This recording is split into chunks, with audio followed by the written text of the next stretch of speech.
Yes, my people, APC Govnorship election candidates from Delta State, they don't come interview, and they ask am say who be godfather. He say na God. The man don't talk with the mouth for interview, don't talk wetin him don do for Delta State and wetin him wan do more. And this man be the APC candidate for Delta State for coming election, governorship election. So Mona lis ten to the man, the way they go the interview, the way that they ask am question, and the way they explain him own side.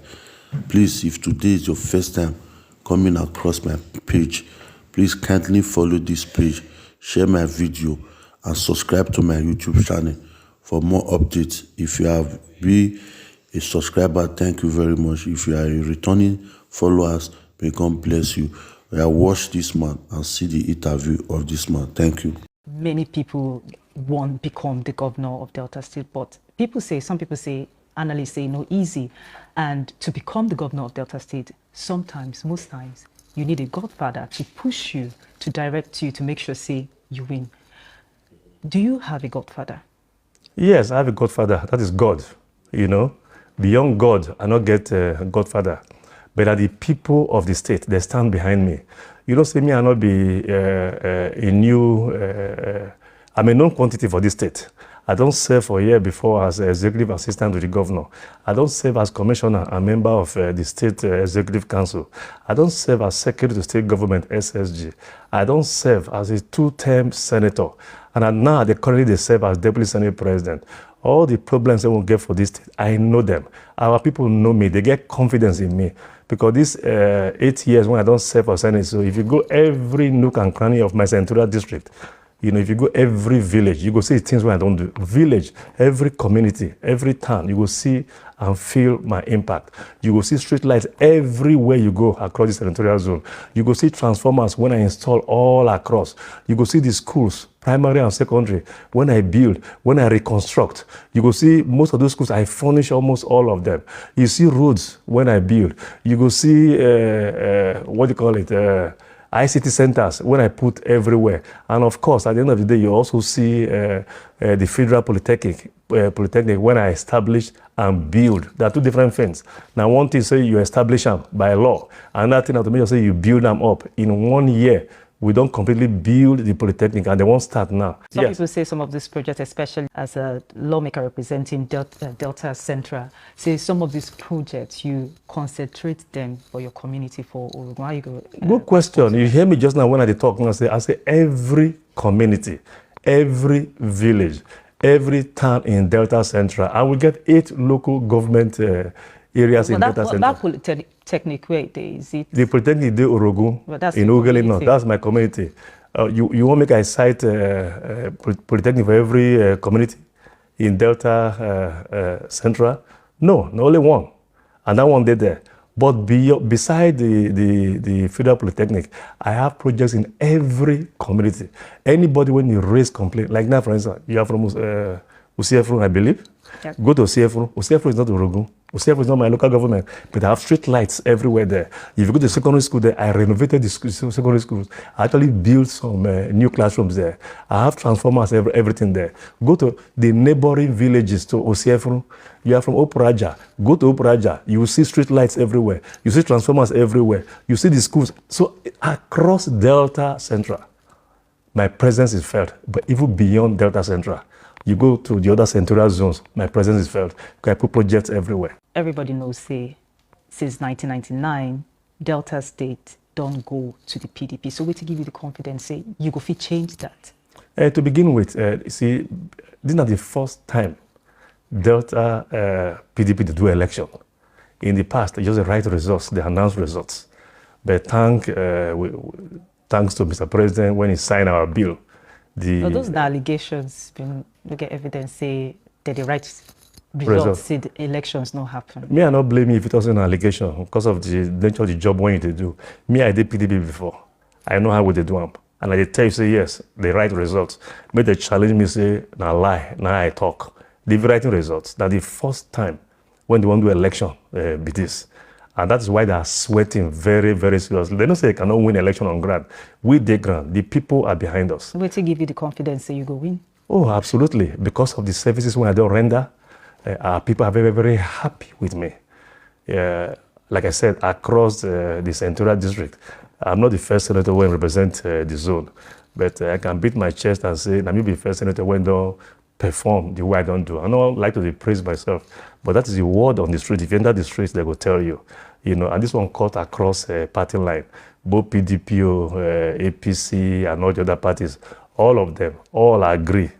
If say at least Omo-Agege has performed, it has never happened before. They're very, very resentful of Okowa right now because they believe, say, with all this money when they come the state, rather than use the money to develop the state, Okowa take the money to go take fund an ill-fated vice presidential ambition. And our people are very, very bitter. Because we know, say, again, that's not allegation. If not be allegation, it's the truth. The whole country, Okowa called a meeting of all of these southern governors to Asaba. Nobody forced him to make a call him, but he called the meeting in his capacity as, I believe, chairman, PDP Governors Forum South, whatever. He called the meeting of all the governors, irrespective of political platform, and they all gathered for that place. And that place, they took a position. Say, number one, as the president of the country now, President Muhammadu Buhari, come from North, after 8 years, in the interest of fairness, justice, and equity, make the next president come from southern Nigeria. All of them agree. And as soon as they take that decision, all of us will come from here. We come to celebrate. Say at least, our governors, they don't get spine for the first time in their lives in taking that kind of position.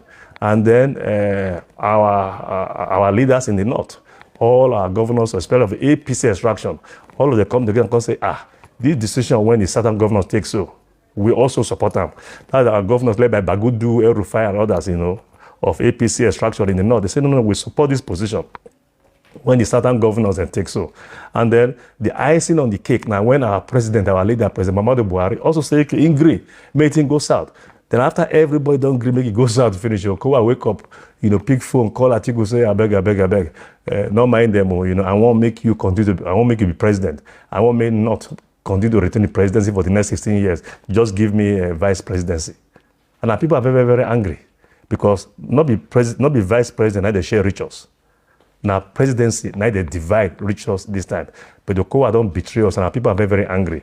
And now they fund this campaign. Now they can take all this loan everybody. And people are very, very angry because the money when they're supposed to develop the state, now they fund this campaign. We know Okowa. He's the one funding this campaign. Where else to get money from? Okay, just to say that I also get the opportunity to sit down with the governor of the state and it also give you an explanation to things and know the way you talk. He say he happened. In fact, he denies say he betray the southern government. The word then is his explanation. When he participated, a communique was issued after the Asaba meeting. He hosted the meeting. After the meeting, he give people food chop. He give them wine drink, just like the Last Supper in the Bible. They signed a communique. The ink never dry for the communique. He picked phone, he called Atiku. Say Ingo give him the vote to become the vice presidential candidate, contrary to the decision when all of them arrive at. He carried all the Delta delegates, go Abuja, tell them they vote Atiku. How can he say not betray? He does not betray, defined betrayer. If you are to rate yourself against some of the frontliners in this governorship election, like the candidate of the PDP, Sheriff Oboroweri, and the candidate of APGA, Great Oboroweri, many people know. How you go rate yourself against them? No, I think there's already a consensus around the state that I'm the next governor. It's just a matter of time. We are waiting for March 11. I'm very, very confident I'll be elected. I'll be elected because the people believe that of all of us in the race, I'm the best qualified. At this particular time, I'm the most suitable for the office of governor. People look at Sheriff. Every sin that Okowa has committed, Sheriff has committed as well. All of the loans that Okowa has taken, Sheriff as the Speaker of the House of Assembly, now they raise gavel, they approve all of them. And the most painful part of them, they say he did not have the guts to even ask the governor. So look at the road that traverses through my place. This road from PTI here, through Osubi where he lives, to Ororokbe, to Abraka, to Agbo. That road has been in a state of total disrepair. they've been laboring to have the road fixed. It's just abandoned completely. You never feel ask COA, say all these loans you take so, can you just at least dedicate about 9-10 billion? Maybe they complete this road. Fear, they never allow him to ask COA. All our people right now are children. You know, they're all debtors, including you. You know, you're a debtor yourself. I'm not a debtor, an involuntary debtor, because I didn't sign on to that. But Sheriff and COA, has made that happen.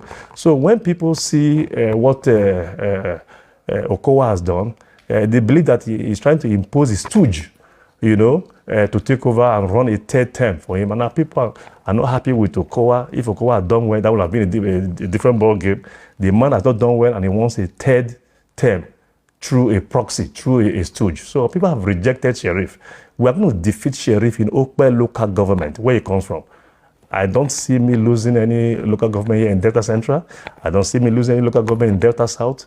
And in Delta North, out of 9 local governments, we are sure we're even going to win close to about 8 of the 9 local governments. And we're even going to give the governor a fight in the local government. That is how much confident I am that the people are ready for me, because my message is resonating. If you become the governor of Delta State, how are you going to address these issues, the issue about the lack of infrastructure and also, importantly, unemployment? To start with, why we get these challenges of unemployment, here, make I try to localize them here first. One, the challenge of insecurity. Now, I intend, leveraging on my experience as a Deputy Senate President, where I attend a lot of security meetings, and I get to find out, say, you get certain states, when they do the appropriate investment, in their security architecture. An expensive venture, no doubt, but some states, they invest like about 9-10 billion in security architecture, modernizing it. And with that one, they're able to sit down for their office, governors sit down for their office, you screen where they show them, okay, if you want to see what to go on for Abraka forest, you go sit down, you go see them. If you know what to go on for Usiefru forest, you go sit down, you go see all of those things. You want to know what they go on for a Fru metropolis, you go sit down, you go see them. You go see certain people when they make certain movements. You go ask yourself, are they supposed to do, who be this kind of people? They're supposed to do this place.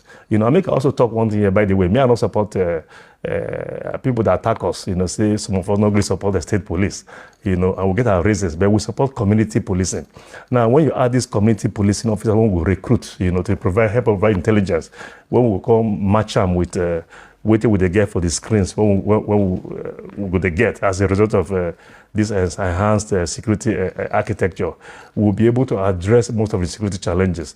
Like I talk, you get some states when they already do the same thing, and insecurity don't low where it don't really cut down to its lowest ebb. In addition to that, very, very important, or just as important, this issue of DEVE collection. I don't know if you know what DEVE means. In fact, now one of the things where they talk about, the next question I'm going to ask you, how you intend to deal with this issue, because they say now one of the reasons why business is exactly.